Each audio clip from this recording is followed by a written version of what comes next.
নমস্কার, tasty tradition with মনীষাতে সবাইকে স্বাগত। আজ দেখাবো সম্পূর্ণ অন্যরকম পদ্ধতিতে নিরামিষ দম আলু। তো চলুন শুরু করি। প্রথমেই বড় সাইজের আলু কেটে সিদ্ধ করে নুন ও হলুদ মাখিয়ে লাল লাল করে ভেজে নেব। এবার আদা, মৌরি, কাঁচা লঙ্কা একসাথে বেটে নেব, টমেটো ও পেস্ট বানিয়ে নেব।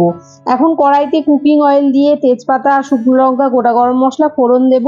এবার এতে টমেটো পেস্ট ও আদার পেস্ট দেব, একে একে রেগুলার মশলা ও কাশ্মীরি লঙ্কা আর গ্রেটেড জায়ফল অ্যাড করে খুব ভালো করে কষাবো। এখন একটি পাত্রে হিং ফোড়ন করে কষানো মশলাতে অ্যাড করে নেব। এবার এতে টক দই দেব, ভেজে রাখা আলু দিয়ে কষিয়ে কাঁচা লঙ্কা ও অল্প গরম জল দিয়ে আলুটা সিদ্ধ হতে দেব।